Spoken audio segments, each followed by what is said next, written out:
नंतर पुन्हा स्वागत. तब्बल 18 वर्षांनंतर राज आणि उद्धव हे एकत्र आले. मुद्दा मराठीच्या अस्मितेचा असला तरी दोघांना एकत्र यावं लागलं याची इतर राजकीय कारणं सुद्धा चर्चेत आहेत. आता या दोघांना एकत्र आणलं याचं कथित श्रेय घेण्यासाठी अनेक जण समोर येतील, पण मी मात्र ते श्रेय घेणार नाही अशी स्पष्ट भूमिका दीपक पवार यांनी घेतलेली आहे. त्यांच्याशी खास बातचीत केली आमचे प्रतिनिधी प्रशांत बाग यांनी. आवाज मराठीचा आणि दीपक पवार आपल्यासोबत आहे. दीपकराव, उद्धव आणि राज या दोघांना एकाच व्यासपीठावर 18 वर्षानंतर जे एकत्र यावं लागलं आणि या आणण्यामध्ये तुमची भूमिका सगळ्यात महत्त्वाची होती अशी चर्चा कानावर आली आहे, खरं काय? हे बघा, मी मराठीच्या चळवळीचं काम करतो 15-20 वर्ष. वेगवेगळ्या वेळेला मी राज ठाकरे साहेबांना भेटलोय, उद्धव ठाकरे साहेबांना भेटलोय आणि हा जो तिसऱ्या भाषेच्या सक्तीचा मुद्दा आला, त्या तिसऱ्या भाषेच्या सक्तीच्या वेळेला आम्हाला असं वाटलं की हे पाशवी बहुमताचं सरकार जर हलवायचं असेल तर नागरी समाजातल्या चळवळी आणि राजकीय पक्ष यांना सोबत घेतलं पाहिजे. त्यामुळे उद्धव ठाकरे साहेबांनी आम्ही ठरवलेल्या आंदोलनाला म्हणजे 29 तारखेची सभा आणि 7 तारखेला होणारं धरणं आंदोलन जे आपण करतो आहोत, या दोन्ही कार्यक्रमांना पाठिंबा दिला आणि ते असं म्हणाले की या दोन्ही कार्यक्रमात आमचा पक्ष सहभागी होईल. योगायोगाने त्याच दिवशी राज ठाकरे साहेबांची पत्रकार परिषद झाली, त्यांनी 6 तारीख घोषित केली आणि मग दोन्ही भावांच्या मध्ये चर्चा झाली आणि आजचा 5 तारखेचा जो दिवस आहे तो त्या कार्यक्रमाला ठरला. एक्झॅक्टली. या दोन्ही भावांमध्ये चर्चा व्हावी, समन्वय. मराठी हा प्रत्येकाच्या आत्मीयतेचा विषय आहे, तो तुमच्याही आहे, माझ्याही आहे, तमाम मराठी जनांचा आहे, त्याच्यात काहीच दुमत नाही. पण तरी पण ही जी मधली एक छोटीशी रेष होती ती पुसण्याचं काम तुम्ही केलं. म्हणजे मला माहीत नाही, हे योगायोगाने घडलं असं मी मानतो, कारण अशा प्रकारचं श्रेय घेण्यासाठी आता खूप लोकांची धावपळ चालू आहे. त्यामुळे त्या श्रेयाच्या लढाईत पडण्यात मला रस नाही. मला असं वाटतं की भाऊ भाऊ एकत्र येतात का, काका पुतणे एकत्र येतात का, याच्यापेक्षा सुद्धा एकत्र आल्यानंतर मराठी समाजाचं भलं होतं का, हा माझ्या दृष्टीने कन्सर्न आहे. कारण जर मराठी माणसांचे आजच्या घडीला जे प्रश्न आहेत, रोजगारापासून ते भांडवलाच्या अभावापर्यंत आणि उत्तर भारतीयांच्या मुजोरीपासून ते एकूण आपल्या समाजातला अनौपचारिक कामगार वाढेपर्यंत हे जे प्रश्न आहेत, हे महाराष्ट्रातल्या राजकीय पक्षांच्या अजेंड्यावर यावेत, ते या दोन भावांच्याही अजेंड्यावर यावेत.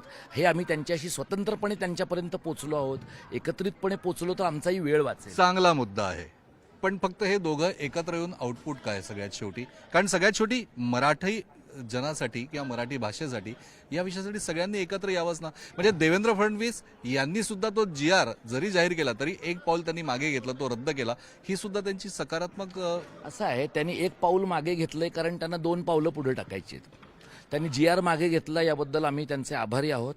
तो त्यांनी 2 महिने उशिरा घेतलाय. मुळात काढायला नको होता, काढल्यानंतर पुन्हा लोकांकडून खूपच रट्टे सरकारला पडल्यावर सरकारने माघार घेतली. का कदाचित हा GR काढण्यामागे पुढची काही राजकीय गणितं होती? असू शकतील ना. मला म्हणजे लोक म्हणतात की कोणाचं त्याच्यामध्ये सेटिंग होतं का, ॲडजस्ट. मला त्याच्यात का पडायचं नाही, मी तुम्हाला सांगतो. कोणत्या पक्षाने कसं वागावं ह्याच्यावर माझ्यासारख्या कार्यकर्त्याचं काही नियंत्रण नाही आहे. मी एवढंच करू शकतो की जे लोक स्वतःला मराठीवादी म्हणतात त्यांचा नीट हात आणि पाय धरून ठेवून ते मराठीवादापासून हलणार नाही त्याची आम्ही काळजी घेऊ. तुम्ही संपर्क तर अनेकांशी केला या मुद्द्यावर, सगळ्यांशी केला की मार्क्सवादी सगळ्यात जास्त सकारात्मक प्रतिसाद कोणाकडनं तुम्हाला मिळाला? मला सर्वात एकदम सुरुवातीचा आणि अत्यंत चांगला प्रतिसाद हर्षवर्धन सपकाळांचा आहे. म्हणजे काँग्रेसकडनं सर्वसाधारणपणे लोक अशी अपेक्षा बाळगत पण नाही. तरी पण ते मात्र आज अनुपस्थित होते. हा, आता हे काय माहितीये का, मी आयोजक नाहीये. जे आयोजक आहेत म्हणजे काँग्रेस त्यांच्याकडनं प्रतिसाद मिळाला, पण आज काँग्रेसच या ठिकाणी अनुपस्थित. या प्रकारचं नियोजन जे आयोजक आहेत त्यांचा इश्यू आहे.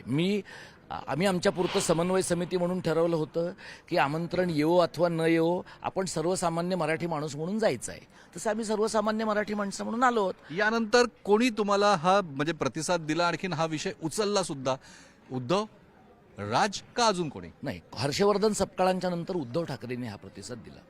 त्यांनी 2 बैठका केल्या आणि त्यांनी त्यांच्या पक्षाच्या मार्फत शासन निर्णय जाळण्याचा कार्यक्रम स्वतंत्रपणे केला. मान्य आहे, पण त्याच वेळेस राज ठाकरेंनी सुद्धा या विषयाला खऱ्या अर्थानं थेट मराठी जनांपर्यंत पोहोचण्यासाठी मनसैनिकांना रस्त्यावर उतरवलं. ठाकरेंना एक क्लाउट आहे, त्यांना एक वलय आहे आणि ते वलय त्यांनी म्हणजे ज्या वेळेला पहिला शासन निर्णय स्थगित करतो असं दादा भुसे म्हणाले, तेव्हा दोनही शिवसेना म्हणजे सेना आणि मनसे दोघांनीही आनंदी होऊन पोस्ट टाकल्या होत्या. तेव्हा आम्ही दोन्ही पक्षाच्या नेत्यांना सांगितलं की हे फसवत आहेत, हे स्थगित करणार नाहीत, त्यामुळे तुम्ही एकदम आनंदी होऊ नका. हे कुठल्या तरी टप्प्याला बदललेला GR असाच आणतील की तो याच्यासारखाच आहे. राजकारणात तुम्हाला स्वारस्य नाही हे तुम्ही स्पष्ट केलं, पण तरीही म्हणजे राजकारणाविरहित हा मुद्दा जरी असला तरीही येत्या स्थानिक स्वराज्य संस्थांचं निवडणूक ज्या मुद्द्याभोवती फिरणार आहे तोच हा मुद्दा आहे. त्यामुळे राजकारण हे येणारच. काय वाटतंय तुम्हाला की राजकारण्यांनी राजकारण न करता या मुद्द्याकडे कसं बघावं, एकत्र असं आहे यावं? की भाषेचा प्रश्न हा मुळात राजकीयच आहे. तो संयुक्त महाराष्ट्राच्या लढ्याच्या वेळेला राजकीय होता. शिवसेना प्रमुखांनी जेव्हा शिवसेना स्थापन केली तेव्हा राजकीय होता.